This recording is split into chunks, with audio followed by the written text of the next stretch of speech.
今天是打鼾的问题吗？那有被老公抱怨吗？对啊，他就觉得睡觉旁边是睡了一个男人，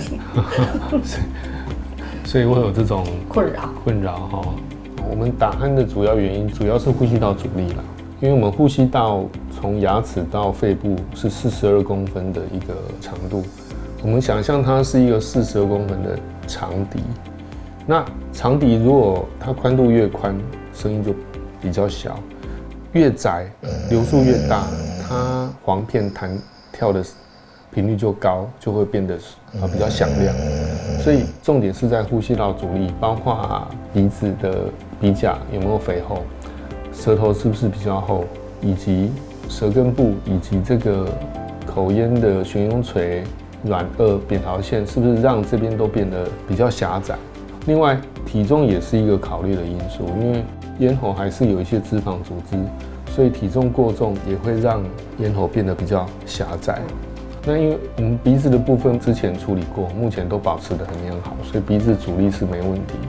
所以我们重点大概就是放在腭咽的这个消融的部分。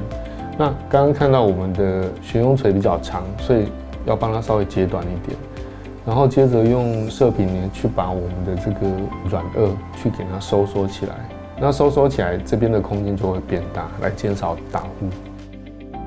整体上，我觉得他们服务人员都很亲切，然后医师的技术也很好，然后整个环境也都很棒。那我觉得真的是很推荐大家。大家好，我是小珍，我今年40岁，我从事服务业。止鼾手术我已经做了半年了。当初会来想做这个止鼾手术，是因为我觉得打呼声让我很困扰，尤其是因为我先生觉得我的打呼声影响到他的睡眠。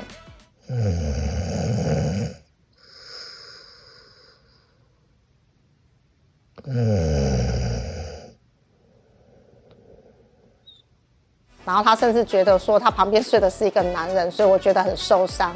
但是我觉得开完之后啊，效果应该还不错，就是起码睡到旁边的人不会说打呼很大声，影响到他们的睡眠。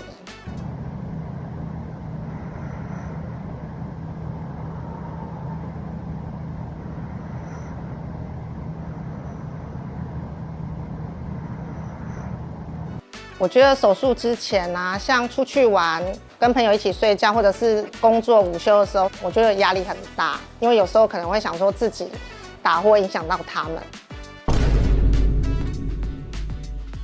你要不要睡一下？我们就是在一次机会下，大家约有时间的话，我们就是去宜兰玩了。我们就去宜兰泡汤，泡完了就小酌了一下，打牌。结果林真就第一个就先躺了，我们两个就吓到了，怎么有一种声音出来？我是睡在他旁边的那一位，嘿啊，像什么声音？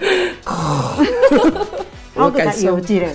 哎呀，人家不是说打呼要摇一下吗？我就摇他一下，一下下了，好，停了一下，再继续打呼。蛮困扰的，因为就是出去玩啊，你就会顾虑到旁边，有时候你就不敢太早睡。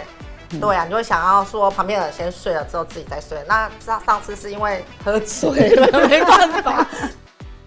我开完刀之后，28年前有跟朋友去东部玩，那睡在我旁边的朋友就觉得说，我的打呼声有改善，他没有被我影响到睡眠。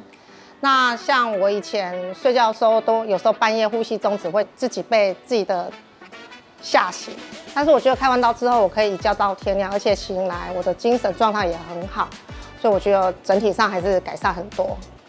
所以你自己睡觉真的有感觉？有啦，睡眠品质真的比较好。